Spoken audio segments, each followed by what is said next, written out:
Teammates, we are back once again. If this is your first time listening to the Move Swiftly podcast, welcome to the #1 show on innovative teamwork. Great to have you. Thank whoever brought you here. To my regular listeners, it's become the expectation now. You know how we get down here. We bring nothing but the best. We bring people who have been put on this earth simply to help you, provide you with some gems by just looking at their own lives, by the way they live their own lives. They live their lives in a way that's modeling or projecting a way that you can use so you can do better things for yourself. So today we are about to get a master's class on personal branding from Mr. Isaac Mashman, who, it does. I mean, I would try to read off your entire resume, but you got everything from author to speaker to business owner. But most importantly, though, loves him some coffee. So with all that being said, Mr. Isaac Mashman, welcome to the show, man. Salud, Aswan. Thank you so much for the invitation, man. Excited to have the conversation and have a beautiful, fresh cup of Cafe Bustelo. So I'm going to be fired up on that Cubano ground, baby. Yes. Now, is this like a deal, like an actual partnership that you have, or is it just a matter of you love the coffee from the heart and you just got to roll? I just love it from the heart. But Yeah. I've bounced back and forth doing my own coffee brand. But Yeah. man, whenever you're launching a business, you got to be all in. You gotta Yeah. actually take it serious. So maybe I should try to get a sponsorship though. Mhm. Maybe get something that would keep me on my toes. That'd be good. Yeah, we've had a previous guest own the coffee shop at one point, and just that in itself, because it's not, you're obviously like Starbucks, you're not just selling coffee at that point and getting people in, so he had to do away with it and all that. But yeah, Mhm. coffee is definitely something that brings people together. So, with that being said, though, I do want to get into your background a little bit because you were born in Jacksonville, Florida, and at some point you give credit to the network marketing world for giving you this mindset. And I've been part of quite a few network Mhm. marketing companies, and I know the resistance that comes with it. I know the rejection that comes with it. I know people, you're doing that salesy thing and all that. So I'm curious as to what the company was, and then what are sort of the lessons that it taught you that made it so now you were able to grow and build your own company. And it's really interesting because sometimes when you ask somebody what network marketing company they were in, they'll like run the opposite direction and they will dance around that question. My very first company was iMarkets Live and eventually rebranded to I Am Mastery Academy. Now, Mhm. there's been plenty of criticism over the past 6 years of that, of Forex trading and that sort of thing. But when I got involved with the industry, I was looking for mentorship. I was looking, and I was subconsciously looking for mentors. It wasn't something that I was actively seeking. But when I was in high school and I saw these young kids that were a little bit older than me, man, making Yeah. thousands of dollars a month, and as they said, residually, even though you and I both know Right. there's no such thing as true residual income, I'm it was glad you really said appealing that to me. because there's a lot of people who use that. I was big in Amway and ID Life. Well, ID Life I still sort of do, but there's a ton of them I've been a part of. What's the other one? Herbalife. That's it. Herbalife. There's a ton Yep. of them, and they're gonna use that term residual income. So just for you, again, we're giving you lessons early here. That term residual income is all complete bullshit. Eventually you're gonna have to treat it like a job and stuff like that. So go ahead. Thank you for pointing that out early today. Well, I think it's important, and it's important to distinguish actually what is true residual income. It's like mailbox money with like renting properties. Unless something is 100% hands off, it's not truly residual. Now, you can do things that improve the likelihood that it is residual. So, for example, every couple of months when I get a check from like Grant Cardone for throwing in $1,000 in Cardone Capital a couple of years ago, all right, Mhm. I'm not doing anything. That would be residual, but it's Hands 100% off. hands Right. off Yes. in comparison to building a business. And the thing that people get wrong with network marketing, and that I got wrong because I didn't make a lot of money in MLMs. That Right. wasn't it. But I had the greatest experience by being in the industry, and I learned sales, I learned mentorship, I learned how to press people for their pain points. I remember Yeah. having dinner with Alex Morton, and he's somebody I still consider a mentor, even though I'm not in his business. And Mhm. I've actually considered, man, just paying the $30 a month and being an IBO just to get access. Yeah. But he told me at dinner one time, I was like, what should I know in terms of sales? And he's like, you need to understand why they're doing something. You Mhm. need to really press in and ask, are you trying to retire mom and dad? That's the cliche everybody uses. Or is there a certain thing that you care about? And I adopted that as one and applied it to my current business, so whenever I'm working with somebody and I'm asking them, how are you building your personal brand? I start with, why are you building your personal brand? Mhm. And I go into do you want to make money? Do you want to be mission focused? Do you want to do it for vanity? Mhm. And with those things in mind, I'm able to move in the direction that can get them that kind of result. And it also helps create clarity for them, Right. understanding that, okay, if my focus is to become famous, I'm not going to be focusing on monetization as so much as I'm trying to focus on how can I make it pay for itself so I can keep getting fame? Right. Or how can I, if your focus is making money, how can I monetize intellectual property? How can I monetize a podcast or a book, Mhm. etc.? Right. And so those tidbits, man, I am 100% certain that if I did not get involved with network marketing, I would not have gone down this path. Right. And that I would have probably been lost and been a complete loser Mhm. because I decided not to do college for Yeah, this actually, entire you game beat of me to it. business. That was gonna actually, I was gonna actually ask you that. So I'm glad you brought that up because we're kind of pulled in a direction. It's natural, the school system, and we're conditioned to again go to high school, go to college, and you get looked at like a success. You obviously took a completely different route. Was there something that happened in your like for me personally? I watched my dad run his own company since before I got to high school. And even though I was playing football, football was the only reason I actually went to college and the only thing. But I saw my dad do his own thing. So eventually I wanted to run my, I thought that would just look like the norm. Was there something that was happening kind of throughout those high school years that said, this college thing ain't really, I ain't really feeling that. I'm gonna go do some something where I can go and sell. Quite the opposite, actually. My mom, I mean, it was a single parent household, Mhm. growing up. I don't know if this is on video, but my cat is making an appearance. I Kylie, love the just cat and it's not been edited out either. So I love that part about it actually. he's over here asking for food, right? And Yes. me too. But going into my schooling career, man, coming from a single parent household, I didn't have a relationship with my biological father until much later when I was already an adult. Oh, My yeah. mom, brilliant woman, she worked lower paying jobs pretty much my entire life, and she was overqualified for every single one of them. Oh, So I was raised with the go to school and get the education so you can get the full ride, just like oh, my mom did. oh. And so it was I wanted to get a full ride scholarship, and I graduated top 10 in my class, man. Like I Oh, graduated with honors with the National Honor Society. I had advanced placement credits of 4.44 weighted okay. GPA. Like it Oh, was not something that was a light decision saying, no, yeah. I'm not going to go to college, even though I've just spent 12 years of my life working for it. Yeah, And that that was a must have been radical a lot of shift. resistance. Yeah. It I took can me basically telling everybody, screw you, and I went and did it anyway. And that wow. put a lot of strain on a lot of relationships, man. I lost relationships with people that were close to me because I basically retracted and was committed. And in retrospect, I wouldn't do it differently, but I Hmm. would have went and maybe resumed some of those relationships with a little bit more grace Hmm. and maybe would have been a little bit more respectful of how I approached it. But I Hmm. think that if you need to do that in order to take a leap of faith and to cut everybody off, go do it and then rebuild it moving, and that's ballsy to say. And that's a heavy piece of advice.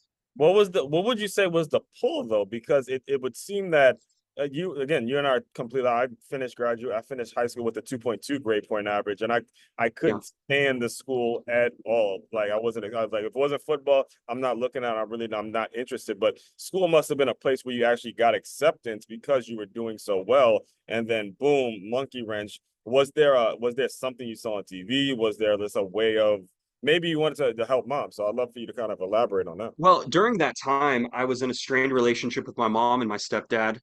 It was just butting heads nonstop. And so I basically was looking for every single option for rebellion. And Mm, that was my main focus point. It's like if you're telling me to go left, I'm going right. You tell me to sit, I'm standing. You tell me to stand, I'm sitting. mhm. And that mentality is something I've adopted today because I always operate best when I have a crutch. When I have, and I've tried, and we could have a conversation about how can you build with dark energy versus it's kind of like Star Wars and you have the Force and you have like the Sith and you have the Jedi. And I've Yeah. always operated better underneath the Sith, right? If we're talking nerd speak, right? Hmm.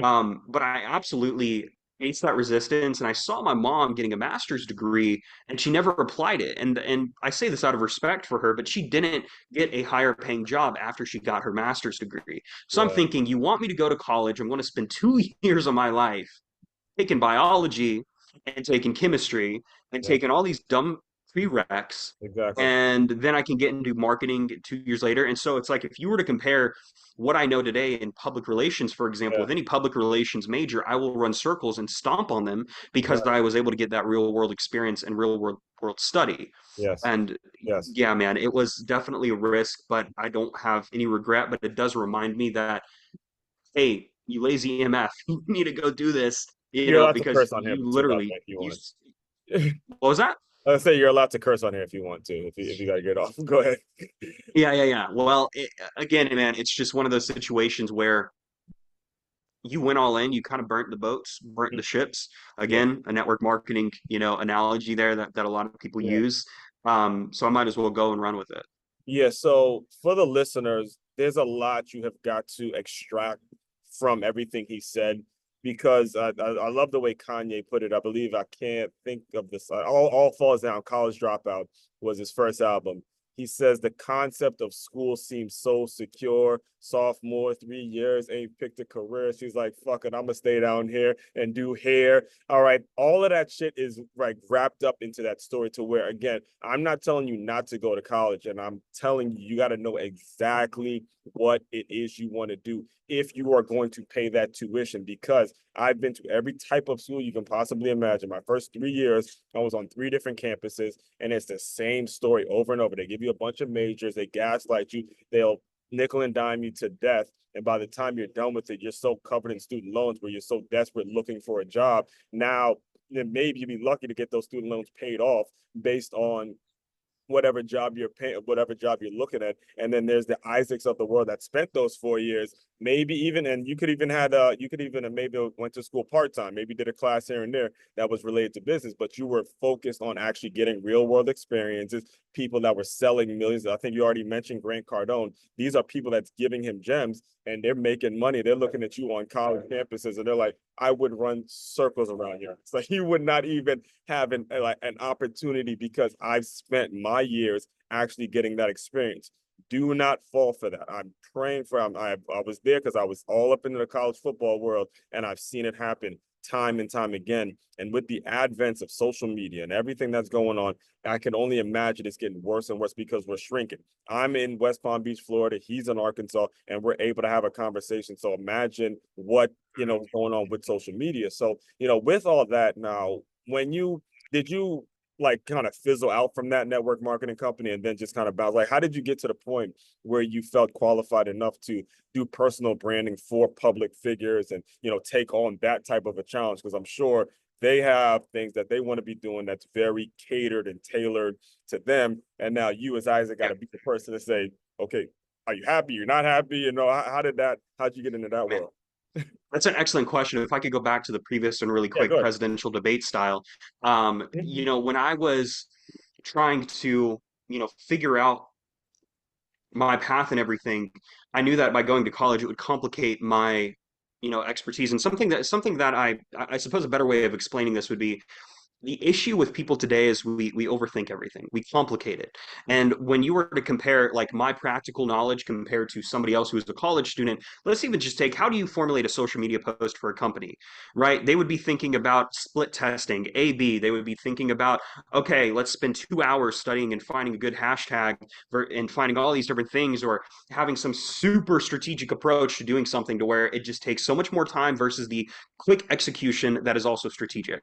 And Mm-hmm. so it's like you should know what you're doing and to study what works and what doesn't work. Mm-hmm. But compared to a college student, they're more reserved because you go to school and that reservation is created in you because you only focus on the risks rather than the potential great outcomes of, okay, you might, have to make a couple pivots or you might adjust things. The post might not be perfect, but would it be better to get that post out there versus to obsess over perfection? Yeah. And there's a balance there. And I do believe that college is good for people who want to be engineers, doctors, lawyers, Exactly. people that require that heavy degree of schooling. But why would you go for a social media degree or a public relations degree? Or it's like, I had a conversation with somebody a couple of weeks ago, and he was talking about how he's being the voice of the brand and how all these things. And I'm thinking to myself, why don't you just get the founder to go on a news network and talk about the brand rather than just thinking about all of these other things, Yeah. such as does this sound properly? Well, Right. Have the founder go out and be the representation of the business, and then you obviously take what the founder represents and you build a culture based off of that, so the business operates by itself. And yeah, I could So go off of to on that so point, many tangents though, there. a lot of people got to understand that everything in life has trade-offs. All right. There's no Yeah. perfect situation. So the trade-off with social media, the trade-off with how the idea that you have or may have 1,000 friends on Facebook is now people are starving for face-to-face dialogue. They're Mhm. starving for a person to just have a conversation with them, even if it's just Zoom. They're starving for actual real dialogue. So when you only focus on the risks in your post and you try to make it perfect, people are going to spot that miles amount. They're going to feel the fakeness on your posts and all the stuff you're doing because they know that you don't really live it. So what they actually, and I talked about this in my first book, what they actually need is, hey, I'm just a real person right now. I'm fucked up and I want to see it on social media. It's not something, I'm not going through a good situation right now. I'm not happy. And that's something that a founder, CEO company, a person who puts his heart and soul into the company, that's only the founder can do that. Now, if you're just working for a check, if you're just getting the money off it, you're afraid of what you're going to say. You're afraid if you say it, you're going to get fired. Like I say that all the time. As much as I like listening to Stephen A. Smith, he works for Disney. Okay, you throw on a podcast like an All the Smoke or one of the podcasts that aren't ESPN, you're going to get the way it really is in the locker room. If you go listen to him on First Take versus go listening to him on his own platform and podcast, it's like two completely different dudes. All right, because the world needs the real conversation. That's what's open up. That's the trade-off. Okay. So social media, you will not be perfect. All right. Don't go into it thinking, okay, I'm going to make the perfect post every single time. Nobody wants that anyway, and it's just not going to be true. Well, and an easy strategy, and I'll go back to the network Yeah. marketing question. I haven't forgotten Yeah. because I actually haven't really had an opportunity to talk about this in depth, really, Yeah. on any show. I can't think of off the top of my head over the You're on past the Move couple of Swiftly years, man. So podcast, brother. yeah, this is wonderful. I love it. But you think back to, people trying to think about what content they're creating online, and they think about, oh, let me only talk about my profession, or only talk about, there's this struggle to find balance between showcasing the person and showcasing the professional, Yeah. right? And I actually saw somebody the other day, and it was a recent connection that I made because he commented on one of my political posts, ironically. And Okay. so we automatically had a mutual ground of hey, we both believe that this bullet shouldn't have moved 1 inch to the right. So we have mutual understanding and mutual connection there. Okay. Mhm. Now, I went and looked at all of his socials, and I was like, "What's going on, Joe?" And he says, "Man, none of my posts have ever surpassed 1,000 views. Like none of my videos." And he's put videos out on YouTube, on Facebook, on TikTok, all of It's that. good. I'm I the go to same. his Yeah. page and I look at it, and I'm thinking, all of these things are talking about virtual assistants and outsourcing and emails and Mhm. business and social media and all this stuff. And I'm thinking, who the hell are you? I don't know. I'm Uh, thinking to myself off the top of my head, man, I know 3 or 4 other people who have outsourcing VA businesses or that could also do something in a yeah. similar fashion to what you got going on, man. If Wow. I'm choosing who I'm going to work with, man, I'm going to go with Nathan Hirsch, or I'm going to go with Dennis Yu, or I'm going to go with, a X, Y, and Z professional because I know who they are. I know They that are. they're Yeah. a father or a traveler or a Yeah. speaker or somebody who out scammers. Like I know them. And I Yeah. told him, I was like, man, you need to record a video, just 40 seconds or less, and just say, Mhm. hey, my name's Joe. This is what I got going on.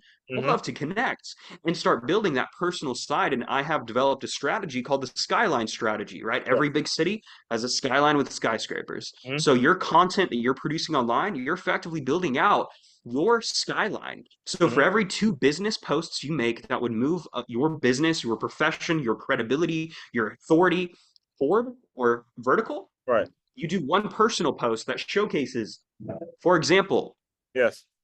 I don't drink tea at my office. You get coffee. I made a post today. It's a Yes. personal post. It Mhm. showcases the person. Or it could be me going out to dinner, or me sharing a story about why coffee is important. I don't mean 100% like coffee is not my personality, but Right. I showcase other starts and other aspects. Just single parent household, didn't Yes. have a good relationship with my parents. I Mhm. hated my last name. I, was in Boy Scouts. All of these things Mhm. establish rapport and establish trust. Yes. Now, if you would like, I could go back to the conversation about why I decided to eventually get out of MLM, man. I Mhm. know that we got on a little tangent, but I just found like those things are so important because Yeah. everybody's complicating the social media game and the internet game and their personal brand. But before you know that, I think it's important too that just share a little bit about the feedback you get when you do these things, because I can imagine there's some listeners in that may say, oh my, that may take some courage. Yeah, that may Yeah. actually take some bravery to put myself out there and talk about the relationship or a strained relationship that I may have with my ex, or a strained relationship I have with a Hmm. parent, the things I personally struggle with. And can you kind of speak on how the benefits that it actually gave you when you decided to show up as your authentic self? Well, number one, I wouldn't say we need to really stop using the term authentic self, because if you're thinking about being authentic, you're thinking in your mind, you're inherently manipulating what you're doing and what you're saying. Mm-hmm. You're subconsciously doing that. So don't focus on being authentic, just focus on being you. Okay. Drop the word authentic. But being vulnerable or sharing stories, there's a difference between having the victim on social media, I'm just saying, yeah, persona. vulnerable is probably a better word than authentic now that I'm thinking about Yeah. it. But by being vulnerable and showcasing you, Mm-hmm. you're connecting with people on a personal level. And Mm-hmm. people do business with who they know, like, and Trust. exactly, Mm-hmm. right?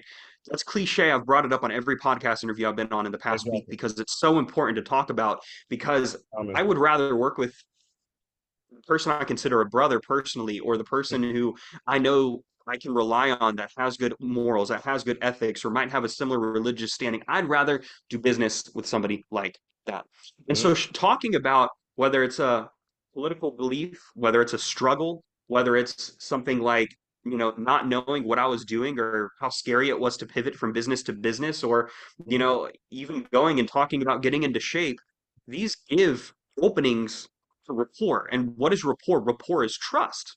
Mm-hmm. And so if you can develop trust with somebody digitally, and there comes a point, Aswan, where people will know you and you will not know them. And Mm-hmm. that's when you move into the space of a public figure, to where Grant Yes. Cardone doesn't know I exist. Even though he signs my check, when he sends it out to me, he doesn't know who I am. Now, if I That put in $100,000 or a is. million, he'd probably know who I am, right? Mm-hmm. There are people who follow me on Facebook or follow me across socials. I don't know who they are. They're following me, and they hit me up and they say, "Hey, Isaac, I'd love to work with you." Mm-hmm. And they've been following me for a few years. There's a lower objection and there's a lower action threshold for them to take, right? So Yes. there's trust. And by Yes. being vulnerable, you're building long-term relationships. So even though I went from network marketing to the music industry Mm-hmm. to launching a public relations firm and doing podcast management even for a period of time, to now launching my consulting firm in 2024, when I thought my PR firm was like the final end all be all, Okay. I've had people that are still sticking around from day one because they're connected with Isaac Mashman Mm-hmm. for me, Right. not just what I'm professionally doing. Okay, so I'm glad you brought that up too, because that's actually where I was going to go. So you go from marketing and then you get into the music industry. And what year was this around? 2019 going into 2020. 2019. All right. So CDs are long gone at this point, Yep. having CDs and, the way they used to make money and stuff like that. What do you tell an aspiring musician in terms of how to create revenue streams? Because, and I'm asking because this is something that can travel. It doesn't have to just be a musician, but whenever your industry is taking a hit and the physical products no more are no longer sold, now everything, absolutely everything is digital, and they can get it free digitally, which means you have to get very creative in how you market yourself to the point where you have to actually really build fans. And I'll just even put this example out there. Just last year, I went to a 50 Cent concert because his CD came out when I was in middle school. And I mean, like, the people that were there knew the CD, they knew that fan base, but everybody can't sell out. And that's really where a lot of musicians make their money. So walk us through about, like, some of the ups and downs in that industry. Well, man, part of the reason why I decided to get out of music was because I knew that there wasn't a way for me as a manager or as somebody who wanted to launch a record label. I was going to call it Excess Records. I have the domain, I have the socials, I have all of that. And it was like EXXCESS. So Records. Man, in the future, I might even sell it off or do something with it. I don't know. But Right. the thing is, I came to the realization that the only way that I, as the manager, not as the talent, would be able to do this would be if we were to go to a very high level. We were to take it to scale. And for Yes. musicians, if you're thinking about the music that you're doing, you need to, number one, go wide, be on Tidal, be on Spotify, be on Apple, be on Amazon, be on YouTube, etc. It's pretty much commonplace. You can distribute your music using DistroKid or any of the tune places. I'm trying to think of the ones off the top of my head. TuneCore, I think, is the one that I'm thinking about that Rust use. Russ has actually published like screenshots of like how much money he's made over like 2015 compared to 2020 something. And man, Mhm. it's crazy to see $100 to $100,000, right? But Exactly. again, how is Russ successful? It is at scale. And the other thing is when you're signing a record deal, you get paid the advance, but you have to pay that advance back through your Exactly. records, Yep. through your sales. And this is high level shit that people don't talk about because Exactly. it sucks and it's not sexy and it's Yeah. business. But most artists go into the music business Mhm. as entertainers, not as business people. And Yeah. that is, man. And Mm. so you can think about signing a deal, but understand that you need to make sure that you own your masters, right? You get your royalties at a reasonable rate. And that if you're having to repay the advance, that there isn't some stipulation where if it's not repaid, they Mhm. resume all ownership. Because think about these stipulations in a contract, man. If you don't pay back that royalty in a certain period of time, they could have a stipulation in the contract that says, if not repaid, we will resume 100% ownership of a master's. Mhm. That means that you're Yep. working for free and that your art is no longer your art. Crazy thought. Exactly. Now, most artists, how do they get money? They don't get money through streaming or even the record deal in so much as touring. Mhm. Now, if you're touring, you get paid by ticket sales. So after the cost of paying everybody and doing the venues and stuff, you would get your chunk of money coming from merchandise and that, unless you get into a 360 deal. Mhm. Now, what is a 360 deal? That basically means that the record label or your manager gets paid a chunk of everything you make off of album sales digitally, off of album sales physically, off of vinyls, off of merchandise, off of streaming, off of social media content. You have no control. You get paid, you basically are sharing a piece of your pie everywhere. And then you think about paying your manager on top of the record label, on top of your social media team, on top of everything. You're basically working for free. Or you're gonna owe Now, money at the end I of don't the know day. about you, man, but Add all that stuff up. I don't want to work for free. Right. I don't want to work for free. I'll be Right. honest, right? Now, if you're starting out, though, go into it with the mindset of the public figure. And this is what I would tell all of my clients. Anybody who wants to build out their personal brand or have any level of success, you have to develop this mindset of, I am going to be in the public's eye. Mhm. I have to be a public figure that people can follow, trust, like, be entertained by, be educated by, be connected to, or motivate these people. You Mhm. have to be in front. And that takes balls, man. You have to put yourself up there for criticism. So I made a post the other day, and I think this is relevant to mention because when you're creating your social media following, you're developing a culture without realizing it. The Yeah. people who are following you and interacting and commenting are building a culture around your personal brand, just Mhm. like a business has its own culture. And so when I made one particular post on Facebook and I said, "Man, I've been quoted in Forbes, I've been quoted in Entrepreneur, I've been flown out by Facebook to VidCon, all that." On Facebook, I had a great reception. Everybody's like, "Man, awesome." I posted on Threads, and it's crabs in the bucket. People are like, "Who is this guy? Do you know Yeah. this guy? Who is this guy?" And I'm Yeah. thinking to myself, "Man, I could help every single one of you, and your domain's available. You don't know it. You're Mhm. going to be the same shitty comedian that's working in your club 10 years from now, Right. and I'll be the one who owns your club." Like I'm thinking to myself, there's an entire disparity there. And so if you're going into the music industry, if you're going Mhm. into comedy or building a business, put yourself out there for public criticism, be that public figure, have an omnipresent brand, get the same social media handle, own your domain, and own your masters. Mhm. And whether that's podcast, a course, or music, own your masters. Yes, that's solid advice there. Really important aspect of it because actually there was previous guests who who I think he currently still works for Live Nation, and he was actually Mm. telling me, when they put on shows, his mindset is all about does this commercial play at this time and making sure the lighting is right, making sure there's so many things to actually just put on a decent show as well that go with that.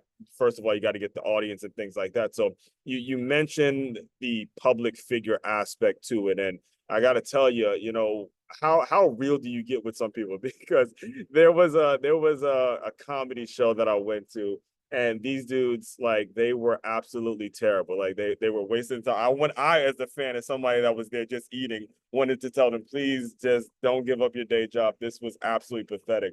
But there were still Jeez. people who were quote unquote the managers saying, yeah, man, they knew they're gonna be good. Like at what point because you as the manager, now you got to start thinking about your reputation. If someone comes to you and they say, look, I want to be a quote unquote public figure, comedian, musician, poet, whatever it is, where do you start to, look at morals in your business? All right, look, man, look, this isn't going to be for you. Go find it. Like, is there any of those interactions when it comes to, because I know you built it into something that's like a consulting group now.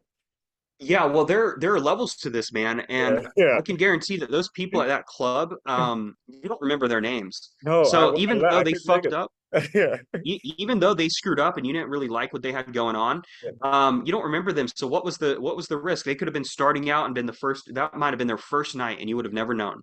And Ah, so now, think about so it like Joe that. Rogan, for example, or Roseanne O'Donnell, I was listening to an interview with her on Jordan Peterson, I Oh, believe. yeah, Just that's about curious. I'm like, I'm not a huge fan of her, but she was saying that like when you're a comedian, you go to these small places and you test your material and see what works and what doesn't work. Right. And it's like it's a lot of comedy clubs have their phones in the bags to where you can't use your phone, so you can't record the material. So guess what? There's very little risk. Yeah. So, and it's not like somebody's going to leave and be like, "Oh man, she told such a horrible joke." No, as if you can land one good joke, you're good. And Right. so, Huh. Yeah, you just remind me of taught the me something. question. I got on Yeah. that little tangent, Yeah. brother. But No, I was just asking you, how do you approach that conversation when people, well, they see you, they see the brands you work with, they know yeah. your resume, and they come to you and say, look, I want to do this, Isaac, I want to be good. Like, is there a scouting element? Is there a vetting out process that you have for people that say they want to be public figures and things like that? Well, you have to have a degree of natural talent or the ability to get there. And there has been moments over the past like couple of weeks where I've turned people away and been like, and this is where having multiple facets of a business can be important because if I don't want to work with you personally, I might have a program that we're launching the Unrivaled MCG training platform, which will have these courses that these people can use, and we're not a course company, we're a consulting group. There's a big difference there. I'm building Yeah. a consultants team with legitimate strategies, with a legitimate business model, with a physical location. It's like that. I wanted to make sure that I have all of my P's and Q's to where you can Google me. There's no dispute that I know what the hell I'm talking about. Right. And that right there indicates that, okay, again, if how many gurus do you see in front of rented Lamborghinis, man, having a program and a course, and you can't verify their business? That's a problem. And so if somebody was to come to me and be like, man, I want to just be well known locally in my city, I could Mm-hmm. work with that person. I could be like, all right, well, let's get you on local comedy clubs or local television or local radio. Let's get you into some of the, nightlife. Now, I probably wouldn't really prefer to work with that person. I Mm-hmm. would rather work with the national icon, right? The national celebrity versus the local hero. And Mm-hmm. the local being the local hero is great. Like there's literally like the local hero of everybody knows you. Yeah. Then you go from thinking about a rapper like Young Dolph or Yo Gotti starting out in Memphis, Tennessee, to Mhm. developing into this national icon, right? Or this international superstar.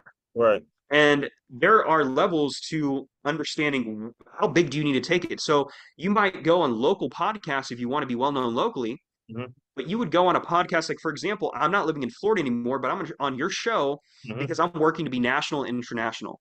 So I'm Right. going to be planting seeds everywhere else. So now you can have a conversation with somebody face to face, maybe a prospect tomorrow, and you'd be like, man, I just had a conversation with somebody based out of Little Rock. His name is Isaac, and he focuses on personal branding. Let's have a conversation. So Right. now there's another seed planted in West Palm Beach. Yes. And so understanding your ambitions, your goals, and why you're doing it leads into the strategic side to where now we can reverse engineer your goals and what you're trying to do and what action steps we can take to get there. Yeah, so in other words, listeners, you got to think big. You cannot think small. You cannot be that person that, like you just said, wants to just be local because that's just not it's like an oxymoron. You can't get into this public figure game and just say, "Oh, I'm only gonna be a little bit," like there's no control. You got to think big. You got to believe in your message, believe in your craft, believe in everything you're about. You got to believe in it to the point where you feel like the world should know about where you're ready for whatever comes with it. That's just the game. That's just the game you're in. Yep. If you're really about it, and that's really the 100% honest, my only the honest piece of advice I give you. If you're really about it, then you have to really be willing to take the hits. And again, there's going to be criticism. There's going to be a ton of public criticism that you're going to take. And that leads me to the next talking point with you is like, how do you coach people through the negative press? One of the things that I remember LeBron James, I believe it was his high school coach, Drew Joyce, back when he was in St. Vincent, St. Mary. Oh my God, the world loves LeBron. He looked him in his face. He goes, are you ready for the negative press? Are you ready? Mhm. Because it's coming. It's coming. How do you, like, whether you deal with the negative press yourself or you're talking to a client and you say to them, look, the negative press is coming. How exactly do you manage that situation and kind of coach people through that? Well, I can't say that all press is good press. There's that phrase. It's like all press is good press, and that's not necessarily true because if somebody was to write a hit piece on you, right, and say like, "Oh, this guy's a scam artist," or "This guy's this," or "I had a Mhm. bad experience," it's like you could have one negative review, and you don't know what person is reading that review and choosing not to do business with you. And you could have 30 other positive reviews, but that doesn't matter because all that person is thinking about in their mind is that one star. And so every single interaction that is negative, you need to be addressing and you need to be, basically paying attention to. Mhm. If there are situations where you can get in front of them, you need to. But you also need to basically be so legitimate to where there's no reason for somebody to be negative about what you've got going on. But guess what? People are fickle, people are emotional, and people are a lot of times pathetic. And so if Yeah, somebody's taking the time to comment on your posts yeah, and be like, this guy sucks, or who is this guy? Like all the people did on threads. yeah, Guess what? If I was to Google them, I couldn't find them. yeah, If I was to look up their history, I don't know who they are. I don't know what they got going on, even yeah, though they might have great big ambitions. Now, I'm not saying this from a place of ego, but a place of what you give the universe, you're going to get back, right? yeah. And so if all these people are like, who is this guy? And not thinking, how can this guy help me? Or maybe I could learn something, or just scrolling past, Hmm. it's like, take it with a grain of salt. But Yeah. now all of those people, I'm going to remember Troy. I'm going to remember Hmm. Harmon. I'm going to remember all of these other people. I'm going to go through the post and be like, in the future, I'm going to remember you. And Yeah. using that dark energy for a good thing, man. The cat is like driving me nuts, man. I'm Yeah. sorry about that. That Um, that actually brings me to the way I personally handle like so every day I do a video right after my run. I call it the daily move swiftly thought. And there was one time I've been doing this for what 3 or 4 years every single day, no matter what. And there was a guy because I just started putting out shorts. I just found the Opius clips and all that kind of stuff. So the shorts are coming out. There's like multiple posts a day. And there was this guy that commented. This was after I fell and my lip was all busted. I looked like shit on camera, but I still did it because I wanted people to know I'm authentic with it. This guy commented, and I remembered at that point that you made about those 1-star reviews. I remember he said, "Bro, stop making content. I'm tired of seeing your face on my screen." And actually, what it did is it dictated my next daily move swiftly thought, where I went on camera and said, "Okay, how to handle negative comments." And I said something very similar to what you said: is you should always be looking for some level of feedback. But if this dude sees full videos and you're only commenting on a short, that's not necessarily the type of person that you should let stop you. Now, if it's an honest critique to say, "Hey, you said some arms here, you're factually wrong about that," okay, thank you. But if you're going to comment on a short 1 minute or 30 seconds short and think you know what a person's actually been through, yes. lived through, I mean, how can that actually hurt you? All right. So don't get into it. Understand the negative press are going to happen, but there's just a lot of shitheads out there. There's a lot of shitty people that are sitting back just watching you, and you would have no idea who they are and what they're all about. And that just saying that leads me into the next question I have. Or I want to give you the opportunity to talk about your book. The book that you wrote and how it helps people, what it's all about, and what it actually inspired it. And then feel free to dive into that a little bit. Absolutely. And my book is called Personal Branding and Manifesto on Fame and Influence. I have a first edition copy here. I'm working on the second edition. This is a short read, about 50 pages. The Mm-hmm. second edition is going to be over 200. And I wrote this in 2021 as the precursor for the philosophy of personal branding. So, Okay. like Napoleon Hill has his philosophy of success, he said that in his audios. You can actually find some of his audios on YouTube and SoundCloud. I've listened to many of them. He Yep. says that, this is the first practical philosophy of success. Well, I want to do the same thing with personal branding and explain the what and why, because as one, a lot of people have this misconception about their personal brands that it's only on social media or that it's only their Instagram, or every time they're creating a new website or pivoting, they're creating a new personal brand. Mm-hmm. And they're not. You're working with the same personal brand you've had from the moment you were born. Yeah. Kind of crazy to think about that. Yes. And you think about the historical figures from Martin Luther King to Martin Luther to Mm-hmm. King Tut to King James or Genghis Khan Mm-hmm. or any historical figure, Adam and Eve. Right. All of these people have had personal brands Yeah. and are remembered by something either for what they did or for who they were, or Mm-hmm. both. And so I wrote that book as a introductory kind of introduction to what your personal brand is and why you should build it. Because then having that reputation to where it's able to work for you and ultimately get to the point where opportunities are finding you when you're not seeking them out, Mhm. it means that now you have somebody who's working for you 24/7 effectively. Imagine if you had a virtual assistant sending out messages, a virtual assistant having conversations nonstop. Yeah. That is like your personal brand. Now, just by you saying that though, because it makes me think of, because we're in the political season, I'm not going to ask you who you're voting for or anything like that or your political affiliations, but I am curious on how you as a person define what a celebrity is. Because as we're in the middle Mhm. of this Republican National Convention, I'm looking at people who are on stages, and at me as the aspiring speaker, I'm looking at how they got on these stages. I'm like, wait, ain't that the dude Charlie Kirk from YouTube that's going at it with college kids, and ain't that the Yep. the Byron Donald guy? Like people that built their brand on YouTube, and now they're speaking on stages. And in my head, I'm like, why are they being asked to speak and as one's not being asked to speak? So just out of I guess like a personal way, like how do you define a celebrity nowadays, or anybody that's trying to develop the quote unquote personal brand and get their message out there? Not all public figures are celebrities, but all celebrities are public figures. Okay. Oh, okay. So So you got to slow that one down. Wow, that was a powerful one. Please, please. yeah, Slow it down. not all public figures are celebrities, Yes. but all celebrities are public figures. Okay. Okay. Wow. Okay. Now I'm gonna put that on a hoodie in I'm the learning with future. y'all. This is a good one. So the only reason celebrities exist is because of psychological biases. We view that celebrity as different than us. There's a psychological thing called the halo effect. Hmm. Now, what is the halo effect? This is where you base your entire perception on somebody based off of one trait. So you assume that if somebody is famous, they have money. If you assume somebody has money, they're well connected. If you assume somebody is fat, they're not disciplined. Hmm. Now that the second or the end phrase would be an example of the horn effect. It's where Hmm. you make a negative conclusion based off of one characteristic. Let's say you had a teacher in high school, man, who was bald, and you hated this teacher.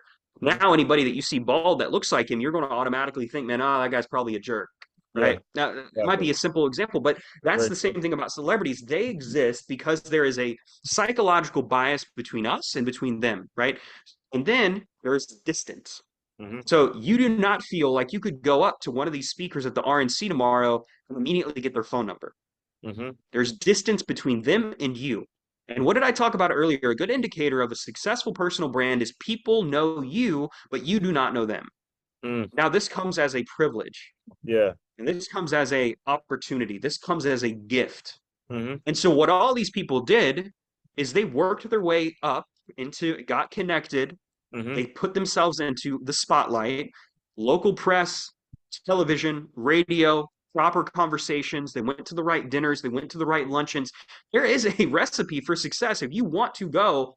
And I Right. actually was thinking about a political career in Arkansas at one Yeah. point, and well, I might end up doing in the future. It's possible. I asked somebody, I was I'm like, not man, opposed. I posted that yesterday. I've not ruled it out. Seeing what I'm seeing, because if these cats are doing it, there's no reason why As One can't get on there with my books and my plan. And the way I speak, I'm like, yeah, hell yeah. but that's how the I political right. system was Yeah. intended. It was Yeah. intended for the common folk Right. to go and change policy. There was never any intention by the founding fathers to have some career politician. And I Yeah. think by now you could probably assume who I'm voting for. Just if you're in Right. business, you're pretty much swinging one way. I'm sorry, it's more difficult to close now. People don't have as much money to Yeah. spend. Yeah. Inflation's high. I don't give a fuck. Yeah. Let's just be real, man. So Right. if you're thinking about these people that are on stage, I think about one. His name is Hung Chow. He's Hmm. an Asian dude running for a Republican office in the United States of America. And guess what? If I was in his district, man, I would vote for him. You know why? He came out onto the stage Hmm. and he did a bang and he said, that is what my parents heard when communism took over in Vietnam. I'm like, Hmm. damn, that's a hook. And then he goes in and talks about being a Navy SEAL and how he served the American people and Yeah. he served for 30 years and now he's serving the American people again. Man, that is a strong message, a strong personal brand, and a strong connection, a relationship. Yeah. And so celebrities exist because there is distance. Yeah. And so if you could do things Hmm. to create distance between you and common folk, I Yeah. say that with air quotes, then you start being perceived as a strong, credible person. So when I go out to speak in Denver, Colorado later this year at a conference in front of 120 people, which is a small event, but it's a high level event, Right. there's going to be a level of distance between me and the person in attendance because I am the one creating versus the one consuming. Yes. On Yes. social media, are you the one consuming 24/7 or are you the one creating? And other people are consuming. Thank you. It's not that difficult. We make it more difficult than it actually is. And so you think about where I started 5 years ago. I've gotten to where I'm at from a public perspective in Mhm. less than a decade. Yeah. To where now, if you were to run a Google search, man, I dominate search. I dominate Google. I've had opportunities. I get pitched every single day. Mhm. And that was done on purpose and done because I knew that I do this. This will improve the perception. This will increase the chances of me being seen on this algorithm, on this platform. Mhm. Bada bing, bada boom. Yeah, I can't tell you how thankful I am for you to for actually saying that and being 100% honest. Because although I am in West Palm Beach, I do teach at a school that as soon as I mention, because I'm still on the fence, and I get Trump isn't the best guy, but the more I'm listening to him, the more people I'm seeing him put around. I'm like, this guy's not judging people. He's gonna put someone out there that has a tattoo on her forehead, and he's doing things for common Yeah. folk to make it so I can potentially be on that stage one day. And there's this guy that teaches with me. He hates Trump with a passion, but I'm like, I think I might vote for Trump, man. The more I'm listening, the more the people that I have on my show, the more he's helping business owners. I'm like, I think it's almost like my responsibility to my viewers, my community, to Yeah. think to do this.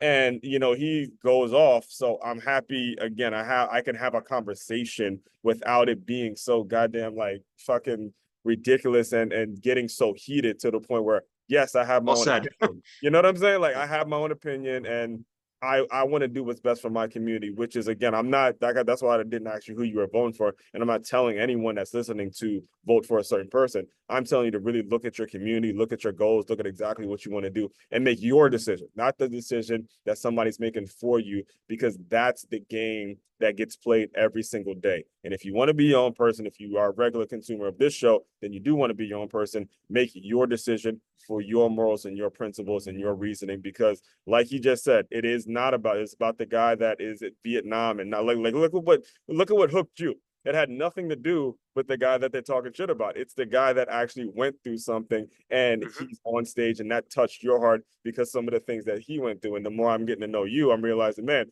the lady who was working at a Waffle House with a single mother and all that, that had to touch your heart. That had to be something that you felt to say, I can do it too. That's the power in it, guys. That's what we got to move through. And before I get on my tangent, I start preaching too much. Can you just tell people a little bit more about your company, what's next, where you see it in the future, who you want to serve, all that good stuff? Feel free to kind of plug away, man. Undeniably, man. And it's been good to have this conversation. And Yeah, 5 years ago, it would have been an entirely different conversation. completely And different. both of us would have been more reserved politically. Both Yes, of us would have been more reserved in what we're saying and beating around the bush. But I believe that there's a pendulum that swings back and forth. And yes. society, I think, is moving to the point where if Waking up, you man. say something like you're going to get knocked in the jaw, like Yeah, that's where we're moving back as a country. And I think that's a good thing. Where it's yes, like, if I had a disagreement with you, I would much rather fight you physically with a couple fists yes. than a gun. Like that's how we should solve this stuff, man. That's how And we then should have a start. conversation and be friends afterwards. Like that Yeah, is how, and that's what we need more of. And yeah, I'm thinking too that look at the politicians that promise you great change and nothing changes. And this is uh, predominantly like I'm not a minority, but I was in poverty. But yeah. it's like if you think about the African American community, especially, man, how many times does the Democrat come through and be like, "We're going to help you out," and now Joe Biden has a bucket of fried chicken at a black family table? Like, No, tell me that ain't racist. I'll send you the video after. I lost it after that. I went to my Etsy, my thumbnail guy. I said, make sure you put this. I could not believe it. I grew up with a black father. That shit pissed me off to the Yeah, point man, you should have just I had a lost it. watermelon on the table with some Kool-Aid too. Like, go all Because in if you're going to do it. did you watch the video though? The way he was talking to him and the way the dad, like again, I have a black father that was there for me every step of the way. And it was such a trigger that you had the audacity as the father though to make it seem like these boys should be looking up to someone that really doesn't care about them. Yep. Well, why don't you tell them about your basketball? I couldn't take it. I lost it. But again, I am in a situation where again, Trump with the sneakers and all that. So I don't really pay that much attention to it. But again, the more I'm helping where I'm coming from with my community, and then having people like you on the show, it's like you just have an obligation as one. If I mean, you know what I'm saying? So good.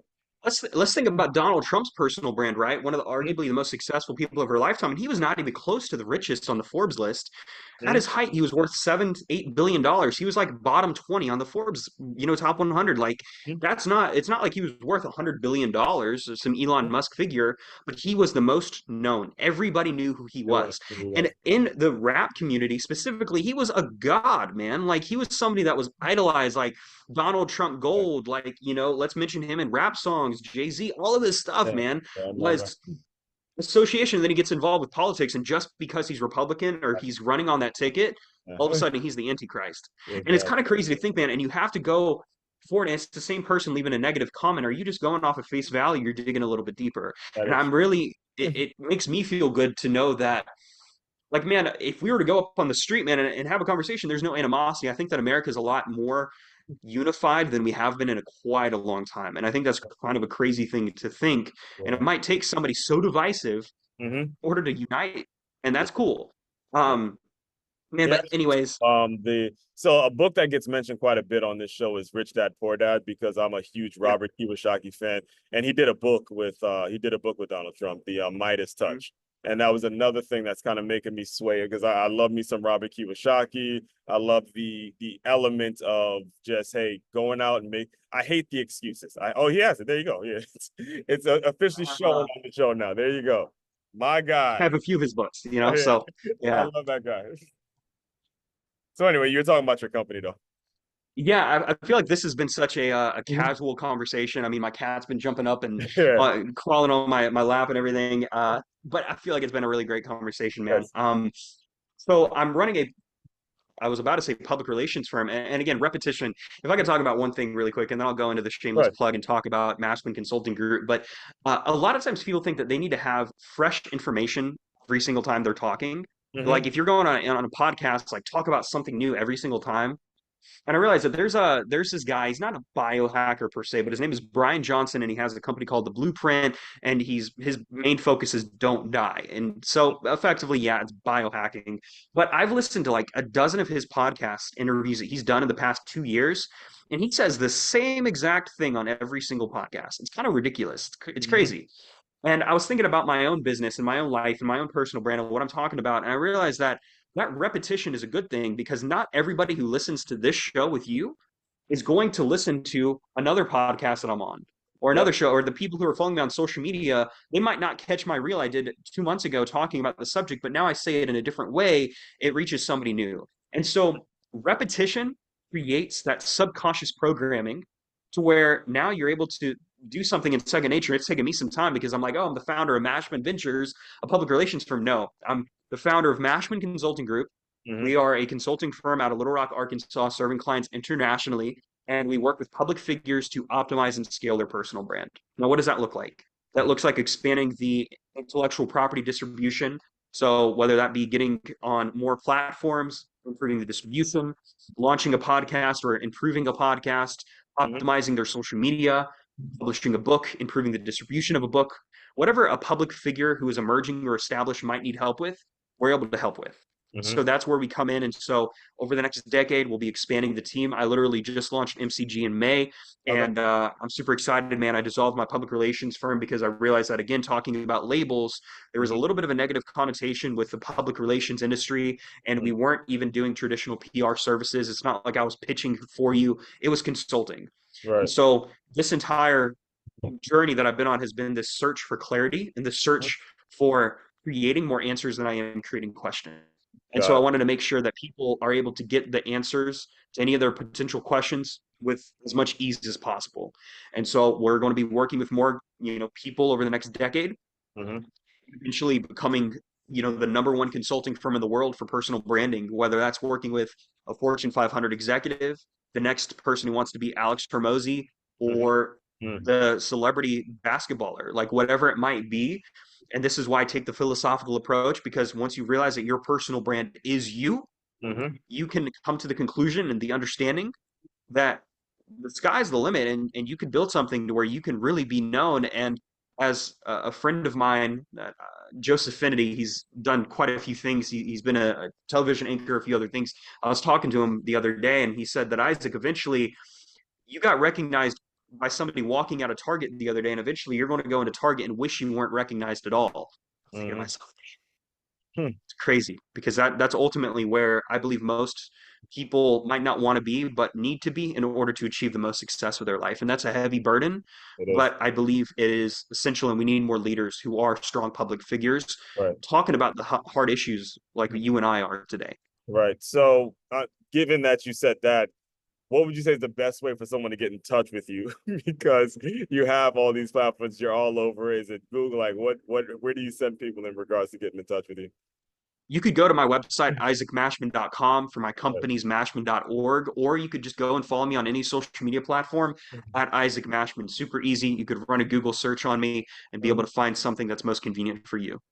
All right, cool. So the way I close out all the shows, Isaac, is just use. I want you to use your imagination a little bit. You are in high school, pulling A's after A's, doing your thing, just grinding. That high school version of you has come in, and you're not going to college. You may, and you just decide you're not going to, but you don't know where that lead is going to be. You're losing relationships. Things are just really sinking for you. Pretend that version of Isaac has come into the Zoom room. Give him some words of encouragement, and we'll officially close you out.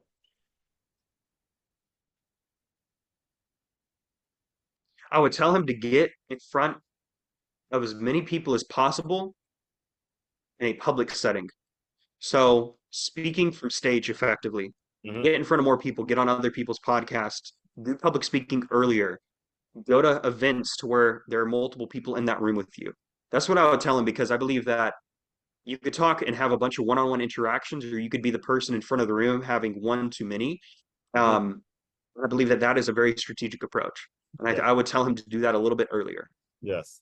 Amen to that. And that, again, I say, Isaac, but that is for all of you listeners as well that do, again, all as thought leaders, what we tell you every day is the stuff that we would have done when we were, that's how we built our entire brands, entire businesses, talking about the stuff that we would have done when we were younger. And again, like I told you at the beginning, what you get on this show, you get people that come here to serve you the best way they know how by being just, I'm not going to use the word authentic, being as vulnerable as they possibly can, so you understand how it can help you and help you grow and things like that. So, all that being said, fellow teammates, continue to move swiftly.